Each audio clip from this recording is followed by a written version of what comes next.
Okay, so we're gonna, this is Easter. It's a community voices, and usually we do the speakers in alphabetical order, or sometimes in reverse alphabetical order. But Garrick had the idea that why don't we just like pull the speakers out of the hat so they don't know when they're speaking, and and they're in a totally random order. Whoa! What a great idea! Garrick, you're the first one. Yay, Garrick!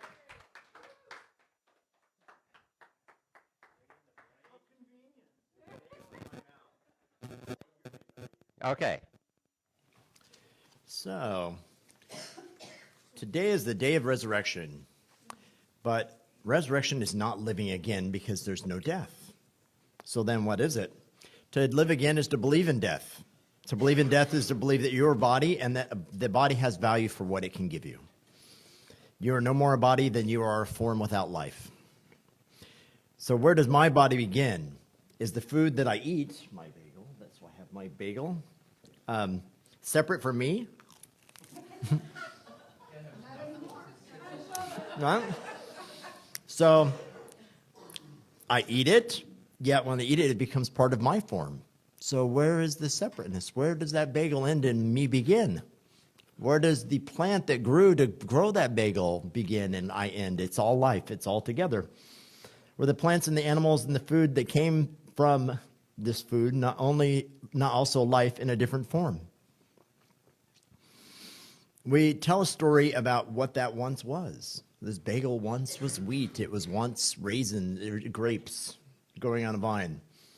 Just as much as we tell ourselves stories about who we are as ourselves. So really, the separateness that we see in form is really stories that we've created about the things that we see or the things that we perceive or the things that we have experience with. Yet as our understanding and our perception changes, we see less and less separation. So there was recently a study done that showed that a tree has a heartbeat. Yeah, so if you've ever seen a time-lapse photography of a tree, you can see like its branches rise up and go down. You see that the tree moves. It has movement, so it's alive, but they use lasers to measure the actual tree and all of its movements over a course of a day. And they found out about on a 1-hour interval, the tree trunk expanded and contract like a heartbeat. So previously, the thought was that a tree sucked water up out of the ground. Now we know it's actually alive, pumping that water through its trunk. So as our understanding changes, our perception changes, and we see less and less separation, more and more life, and less death. So to rise again is to awaken to peace, to let go of judgment, and to have gratitude for the love that is always present. Our awakening happens slowly in steps, and I'm going to share some steps with you. So step one in awakening to peace is to heal separation, to shift our perception toward love. Ever since my very beginnings of studying the Course, I saw this circular pattern, and it's very clear in my mind. It's one of the ways I speak very clearly kind of about the Course, that love is always present. It's who we are. It's where all source is. And we turn away from love whenever we have judgment. Judgment opens us up to grievance. Grievance leads us to fear, anger, hatred, sadness, depression, all of the things that aren't love. We heal that judgment by forgiveness, letting go of the judgment that we originally had, and then having gratitude that turns our head back turns our perception back toward love. So this very circular pattern, we can recognize when we've judged something that's brought us to grievance, how we can forgive that and let go of that grievance to be able to turn ourselves back to love. The second step is to recognize your own awakening through the awakening of your brother. So we cannot recognize our own awakening unless it's in relationship with other people. So other people aren't separate from us. They're our other form. They're our other self. that we see as apart from us. This is my arm, this is my other arm. Are they really separate? They're all part of one thing. So we heal through a relationship. We cannot heal separation without joining with each other. And this is what this gathering's purpose is. That's why we're here. It is not to sing and to meditate and to hear speaker. It's to join together in healing a separation and to see our own awakening through each other. So if you want more awakening, you must be more joining until the separation is finally healed and evolution brings us to the place that there is no more separation, that our individual forms all disappear. The next step is to let go of our own littleness and connect to our limitless. So two similar words, but our littleness is the perception of separation, is the perception of our form is all that's important. When we connect to everything, we're connecting to the limitless and we let go of the littleness. It's the little willingness to trust implicit your willingness to recognize your limitlessness.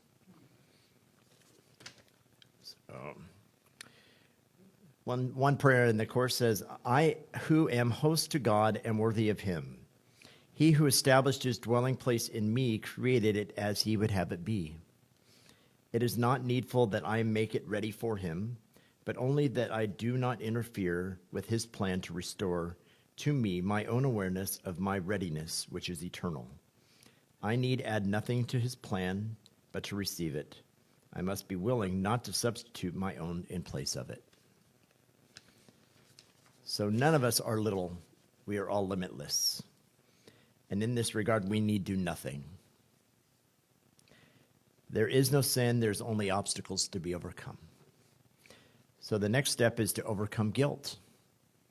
You really can do no wrong. A mistake is simply a chance to choose again.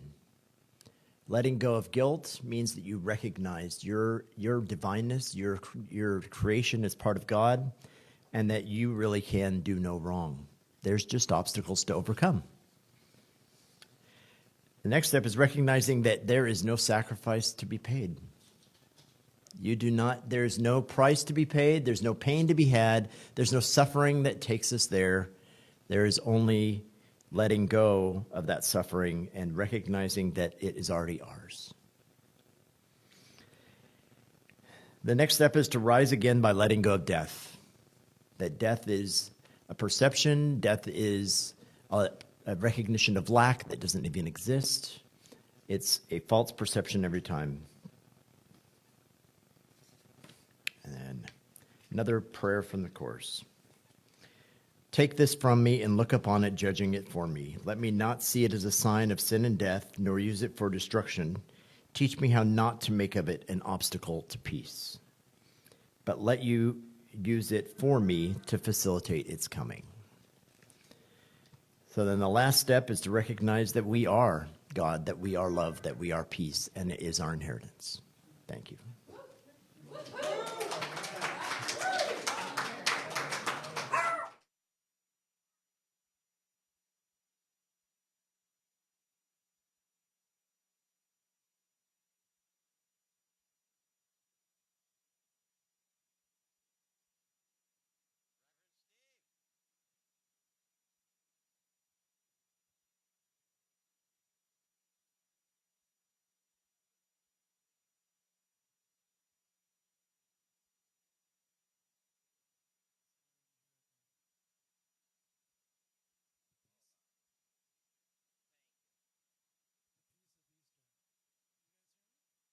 I can't hear myself. Okay, thank you. The peace of Easter. All we need, we have. All of us right here, right now, together. All of us as one. As we are all one with God. Look on him with the new vision that looks upon all of you, beautiful, fabulous Easter lilies out there, all of you. And your Easter joy within you that brings all of us joy. Thank you. It's here somewhere. Let us remember we are all one with each other and with God. Allow us to practice the Course in Miracles and perfect our potential. As we practice forgiveness, then we can see the peace, the forgiving, the love, and allowing the clarity that we want to see. As we join together, we can develop clarity and joy to work together, to work in our community, to get clearer, to utilize all our potential. As well, exercise and meditation brings more clarity and more peace. As we share, like we do in study, we grow, we learn from different perspectives with more peace, a lot more peace of mind, and more open-minded balance of joy, peace, awareness. Our goal is to get there, to continue studying the Course, to use our resources at Course in Miracles. Practice makes clearer and more solid in our life, with less dwelling thoughts that allow the ego in. And all those options, we are all one with God. More love, all of you. Thank you.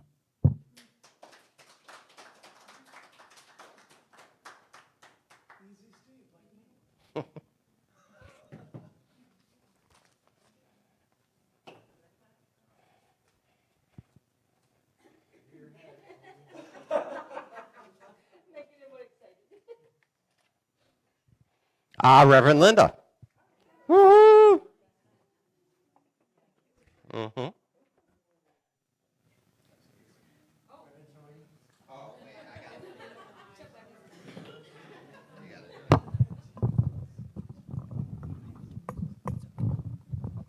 Thank you.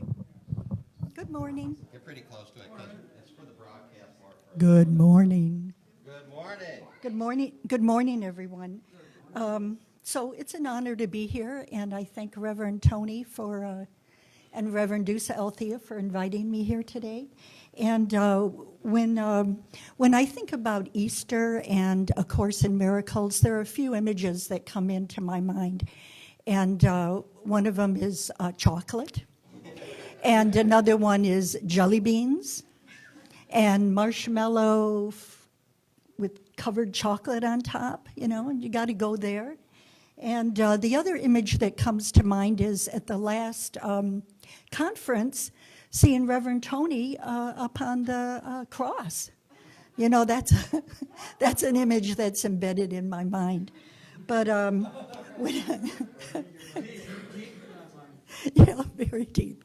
And but when I think about the crucifixion and the resurrection, I really think of them as a metaphor more than anything else, and in a practical way, because I think that I can't speak for everybody, just for myself, that whenever they're, I feel like the crucifixion happens all the time, and it's any time that I have a negative thought, or anytime I have a bias against someone, anytime there's any darkness in my life. To me, that's the crucifixion.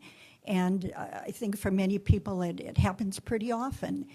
And when we let the darkness in.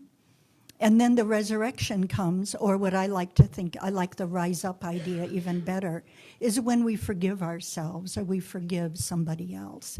And so our days and our years are these like peaks and valleys where we're, kind of rising up and falling down into the valley of darkness and death. And it is, in a sense, like death. It's like killing ourselves. It's killing our spirit every time we think of something negative. And grievances.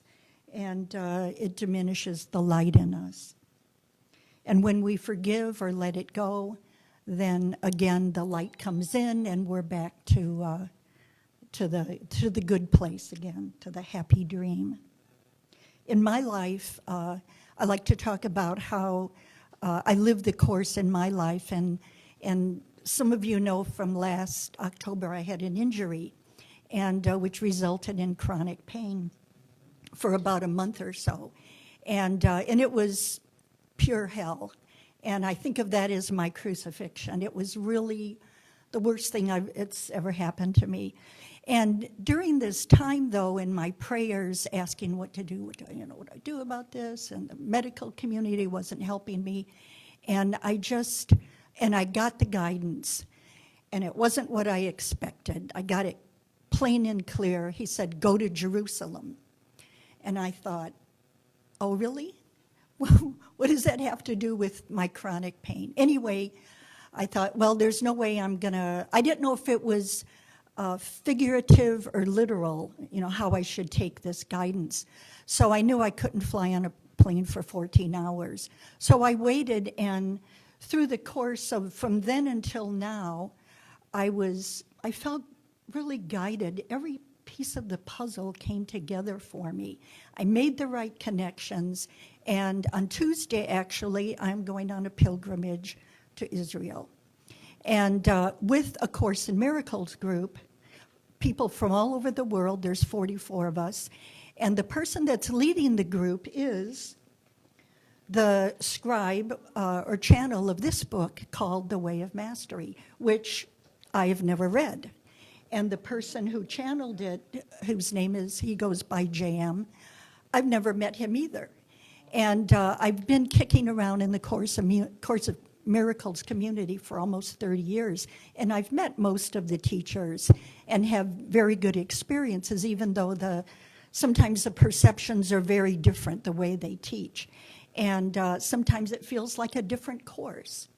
So anyway, what I really want to get to here is that I had we've done a couple of Zoom conferences, and I was able to connect with the people that are going, and also for this man JM, and I felt a real heart connection. And so I think that the 10 or 11 days that we spend together will feel like a rising up for me. It'll feel like a resurrection from not only where I was last year in October, but I feel like recently, because I've been so busy with other things, my relationship with the Course has been flat and stagnant. So what I'm looking forward to is making another connection with the Course through another teacher at the heart level, and also the people that are there. So I'm grateful for that. So thank you very much.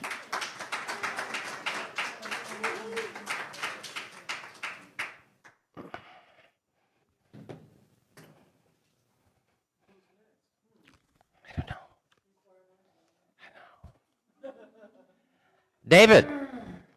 Yay!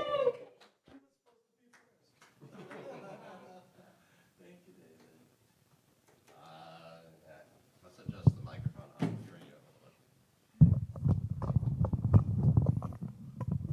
Thank you.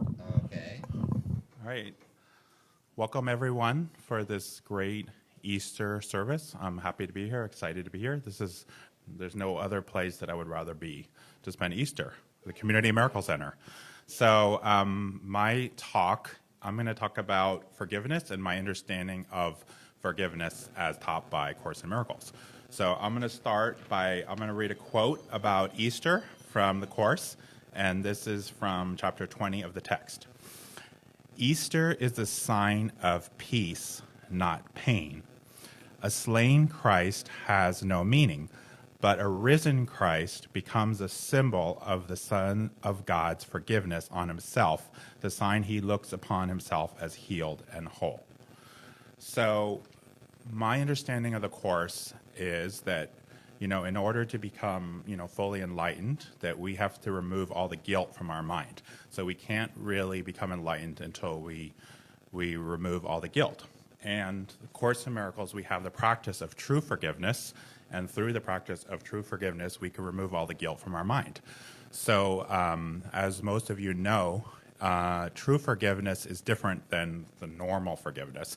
In true forgiveness, we're not forgiving people for what they actually did. We're forgiving people because they haven't done anything wrong. So in true forgiveness, we're letting go of our misperception of guilt and seeing everyone as being innocent. And the Course teaches that through the practice of true forgiveness, if we practice it, we will remove all the guilt from our mind and eventually become enlightened. So And then the Course also says that the guiltless mind cannot suffer.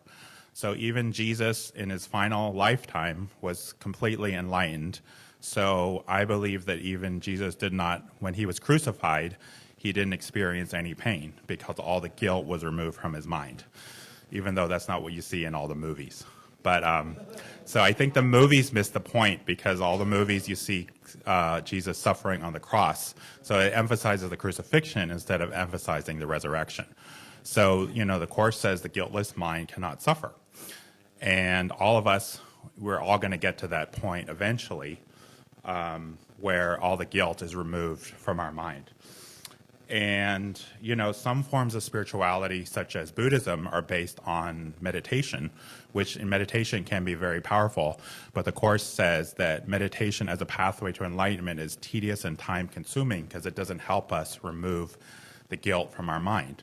So in Course in Miracles, we have the practice of forgiveness. And the Course says that the miracle, which is a shift in perception, substitutes for learning that may have taken thousands of years. So the Course in Miracles is a very short path, a very fast path to enlightenment. And the good thing in life, in spirituality, we talk a lot about abundance. You hear a lot about manifesting abundance, but all of us have an abundance of forgiveness opportunities. So we will never run out of forgiveness opportunities. And so I have a little bit of time left, and so I don't have time to talk about all of my forgiveness opportunities. But so what happened this year is, my family's Jewish, so we did Passover. We normally do Passover. It's a big Jewish holiday, a big family event. So I called my sister on Tuesday, and she said that we're having a Passover Seder on Friday, but she didn't want me to come. So it's like, it was like, and then I was like, I didn't know what to do. So I was like traumatized. And then I hung up the phone with her, and I was feeling really upset for about 3 days. And then, on Friday, just a couple days ago, I was just tuning into, Jesus and the Holy Spirit and my guidance. And I felt guided to get together with my friends because my friends were going to do their own Passover dinner. So we had at Delancey Street Restaurant, we had our own Passover dinner, and it was really healing and uplifting, and I got a lot out of it. And then I called my sister later that night, and I had a nice conversation with her, and I was able to forgive her completely. I wasn't upset with her at all, and she really had good intentions because she thought that I couldn't tolerate being around kids. So she was just trying to accommodate everyone. So because I was a Course in Miracles student and I did the mind training, I was able to forgive my sister pretty easily. So that's really a miracle that, I was really traumatized and really upset. But, through Course in Miracles, I was able to forgive my sister completely. And so that was great. And, without Course in Miracles, I would not be able to forgive her. And the funny thing is that last year when we had Passover, I had a friend that was going to come and spend it with me and my family. And I told my friend I didn't want her to come. So this is so I got some kind of karma this year. So it's funny how everything happens for a reason. And then, everything happens for a reason. And it all worked out for the good because, spending time with my friends on Passover was really where I was supposed to be. So I have a timer on my watch too. So anyways, forgiveness is really, I feel, the core of A Course in Miracles. And I feel that Course in Miracles is the most practical spirituality in the world because it teaches us to remove the guilt from our mind by practicing true forgiveness. And we can train our minds, we can train ourselves to forgive automatically. Forgiveness can be a habit where we can just forgive. And then what happens is when the more we remove the guilt from our mind, our whole experience of life changes. And, eventually the Course says we're not going to feel our body at all. And also when we remove the guilt from our mind, every experience is different. Like we experience music differently, or watching movies, or watching a sunset or sunrise. When the guilt is removed from our mind, our whole experience of life changes, and we obviously feel a lot lighter. So I'm going to end I'm going to read the title of Lesson 63, which is The light of the world brings peace to every mind through my forgiveness. Yeah.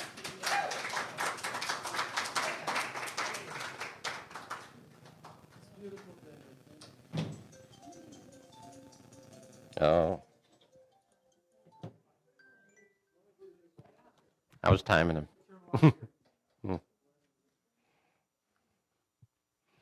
Reverend Lucas. Woo-hoo!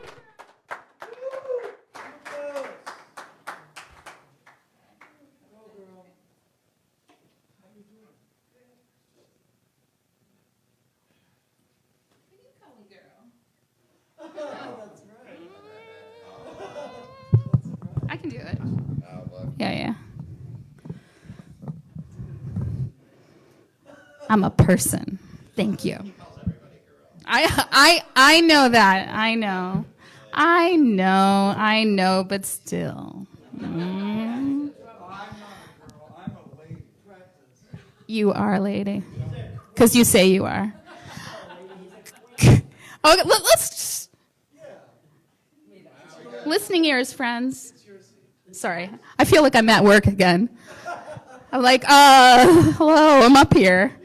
Good morning. And happy Easter. Happy resurrection. I don't have notes with me, but I'm going to speak anyways from the heart, as I usually do. Okay, so I want to talk about two things that I'm wearing on my body right now. About these two buttons. And about the reason why I wear them. This one I don't really wear, but this one I wear a lot. And this one, so it says, if you can't really see it from here, it says, hello, my pronouns are they, them, theirs. And hello, my pronouns are they, them, theirs. So it's just, yeah.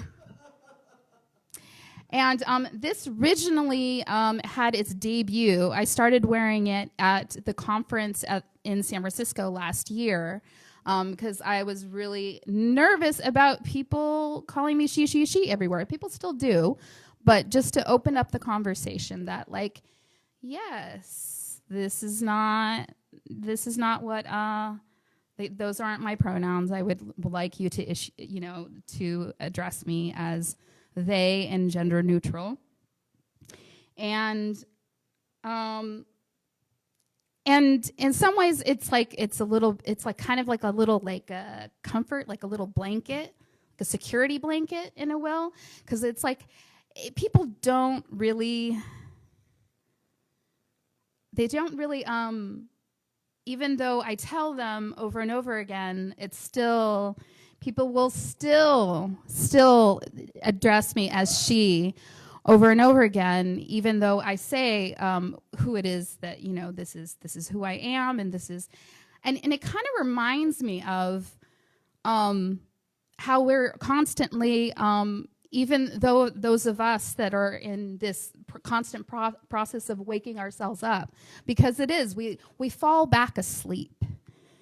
And we forget who we are, and we forget who everyone else is.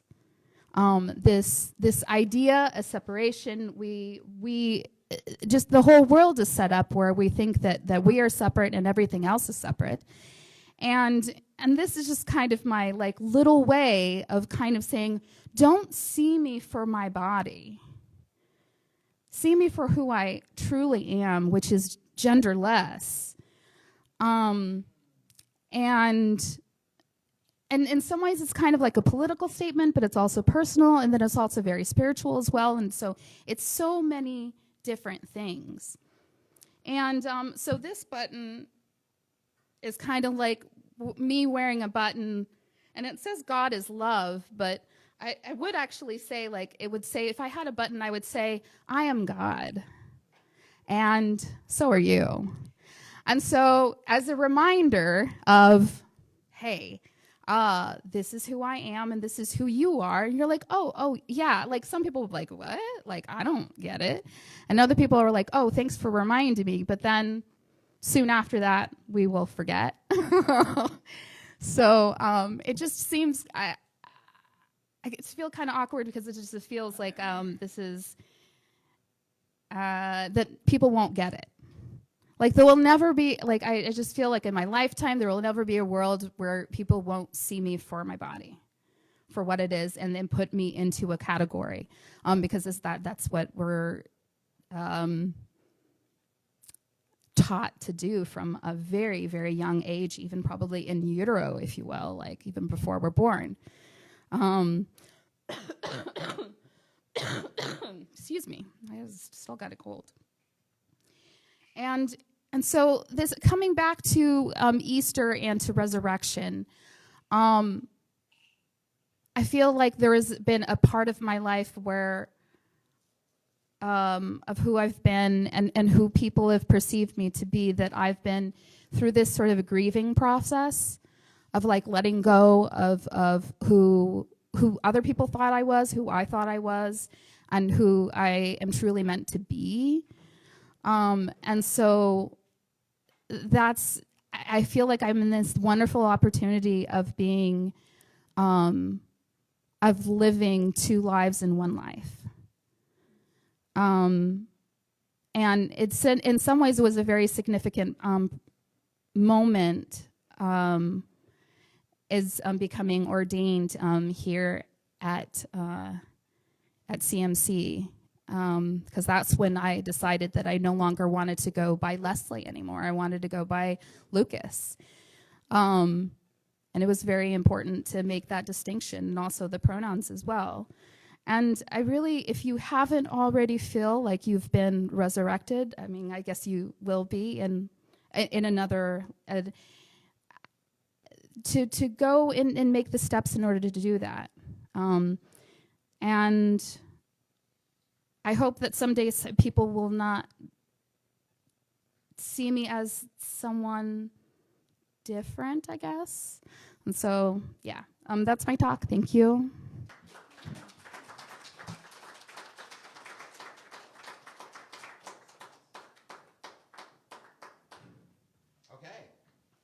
I don't need to draw out one because there's just one left. So our next speaker is Reverend Gwen. Yay! Yay! Finally!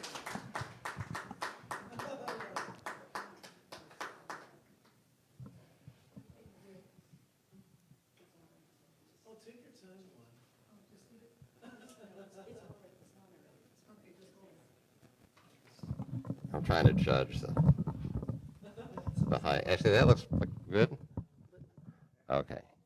Talk right into it, good, because it's for our broadcast and our. Get closer. Hi, it's good to see my family of choice again. And I want to show you something as a visual for what I've begun to see with these human eyes. Quantum physics can measure through Western scientific tools that we really do have an energy body. Some people call it an aura, but we now can also measure it electromagnetic, that we are the body electromagnetic. So keep this in mind as I talk. The last time I spoke here was Christmas 2018, and we were celebrating the birth of Christ, known as Jesus, but I know him as Yeshua ben Joseph of Nazareth, which was a lifetime that we shared. I had undergone my own rebirth at that time, and I talked about the car accident and a botched knee surgery that I had that led to a major leg surgery where I now have metal from here all the way down my shin bone. And I will experience sensations which sometimes will feel like pain and other times just feels like there's a part of the body that I knew for so long as missing. And it will still be that way for the rest of this lifetime. And during those weeks after the two surgeries, I had experiences of excruciating pain, fears, and suicidal thoughts, which some of you know about. Reverend Dusalthea knows.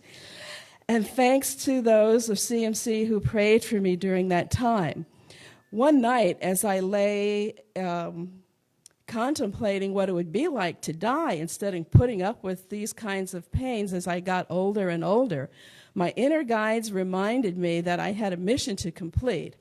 I had chosen to come into this lifetime as a healer, as I had been being guided to do over decades of studies leading to my PhD as a psychologist. And during that same time last fall, a prominent orthopedic surgery in the city found me on the internet and asked me to help heal his patients by weaning them from opioids and teaching them to use techniques of their own mind to manage and overcome pain. Well, how ironic was that, considering what I had been going through? In fact, 3 days after the indwelling catheter of opioid medication had run out in my own body, I began to decline to take the pills that the nurses would bring in every 4 hours, the little plastic cup with oxycodone and all kinds of just awful stuff that was making me crazy as I didn't know what. And so I began to throw those things in the trash when they weren't looking. They may have thought I was taking them. And in the middle of the night, I would practice a combination of mindfulness and Eastern and shamanic healing techniques that I had been studying the last 4 years since I also began studying Course in Miracles intensely.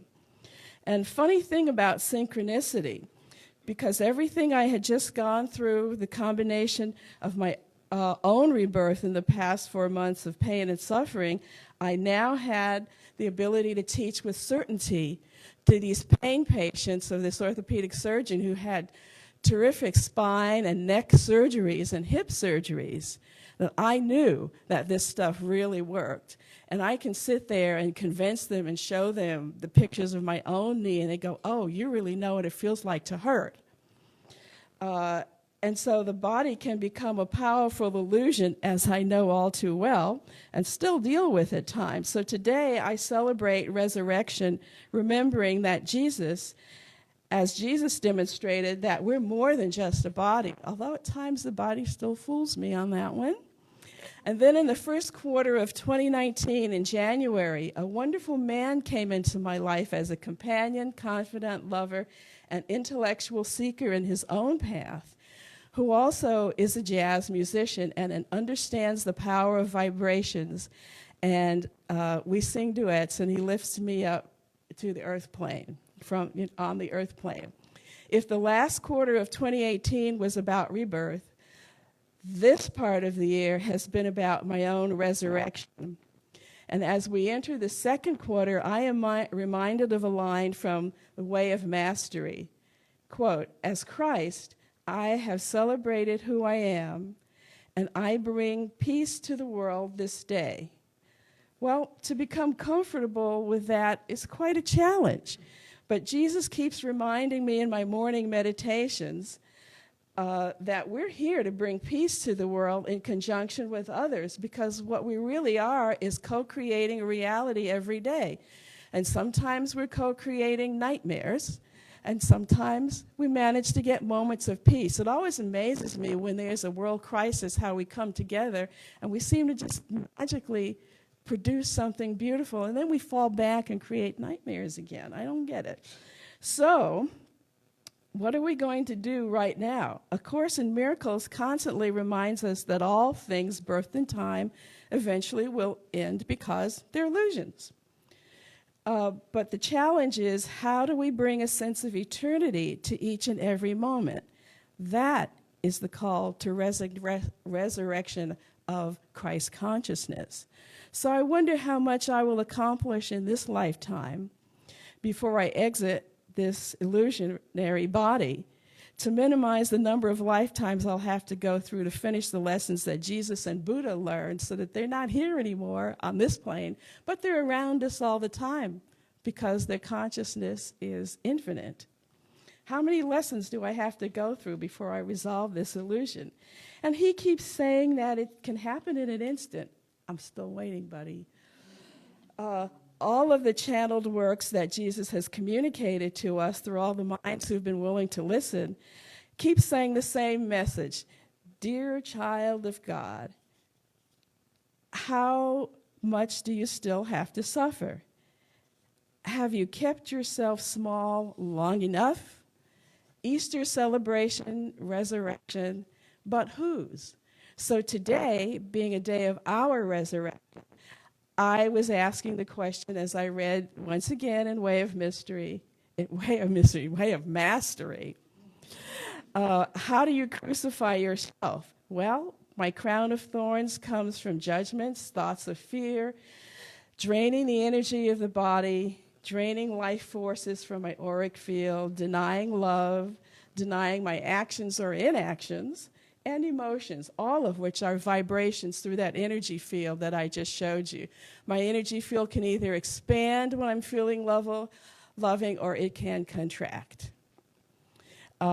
Whose nails are being put into my cross? Well, I listed my persecutors and my frenemies. Why do I sometimes feel alone or sad? Well, when I first started to tell friends that were close to me that I was feeling suicidal, it absolutely amazed me how many people didn't even want to hear that word. Oh, you're not going to do anything like that. Don't even talk about that. And when somebody famous commits suicide, the first thing we say is, why didn't they tell people? They don't tell you because every time they even started to talk about what was going on in their life, people hush them up. And I'm a trained professional, and I listen to this stuff fairly regularly, but their friends don't listen to them. And then here I am trying to tell my friends. I had a moment. I wasn't going to do it, but I began to understand what it was like to even think that I would not want to be in this body, and my closest friends would not hear me. So think about that the next time some of your friends are in pain. Finally, I would like to share with you one of the realizations that I got from Yeshua that he had after he was baptized and spent 40 days and nights in the desert undergoing a phenomenal awakening to the energies. The meditation that I now use is as follows. I am a field of energy, which is my perfect servant. In this moment, I am the one with the power to make this energy whatever I wish it to be. It can be filled with Christ consciousness, or it can be filled with temporary insanity. What do I most want to teach? Judgment causes separation. Forgiveness causes joining with others' energy, recognizing that nothing has been done to me. Not really. So, by summing up today, the resurrection only that we can do. So ask yourself, what do you want to be responsible for creating a new reality? To use your God consciousness. What do we want to reflect? Love or fear? Happy Easter, brothers and sisters.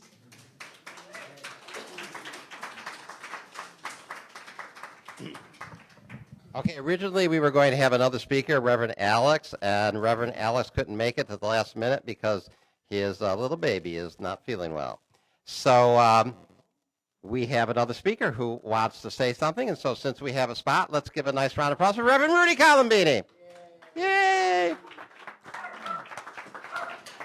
You know, first of all, I just want to say I've been part of this community now for 30 years. That's like, oh my God. I mean, it's like family. And I see all your faces, and I do love you all. I do love you all. So in being here 30 years, I've been able to see what we do. And I know what we do. I know how we think. I know what our belief systems are. There's something that's up right now that's like big. It's really, really big. And like I, as well as a lot of other people here, are in this like, can't even believe it's happening. Because when the miracle is happening, right, the miracle is happening, we're not paying attention. And it's happening. Marianne Williamson is running for president. Now you go, okay, well, big deal. No, wait, big deal. I knew that. Of course, right? No. Listen to her. Start listening to what she's saying. And she's got the song. She's got the propensity, the impact capability to kick the door down. She's She's got what it takes. This isn't Hillary Clinton. This is, okay, we all know Marianne is smart, but she's also got a little anger in there, and it shows, and people want to see it, and people get it. They get the anger because they have the anger, and she's just a mouthpiece.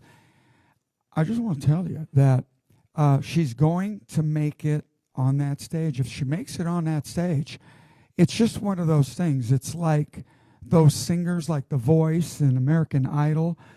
If you get to the stage and you got the song and you really can sing, people will hear you. They will resonate. This is a fucking real possibility. Let's get on with this. So here's my pledge to you. I'm thinking, Tony knows about this, but she has to come up, I think, with 45,000 donations. 65,000. She's up. She's got 11,000 more to go. Make some donation to her, whatever it is. Now listen, if you are short or you know anybody who is short and would like to make a donation, I'll make it to them, but they've got to make it to her. So just contact me. I've got a bunch of cards right here. And anybody who get people to make donations, I will make the donation. So anyway, I'm coming home last night. I did a show in Vacaville, and it's like 2:30 in the morning, and I'm driving. What the fuck am I going to do? So I put Marianne on, and I'm a little stoned, okay? And this is good. So I'm open, right? And she just starts, it's one of these like, ask not what your country can do for you, ask what you can do for you. We haven't had an orator up there since Obama. She's as good, and she's a woman. This is totally cool. So, and I'm a lady. Thank you. No, I'm a queen. I'm a queen. So please get a hold of me.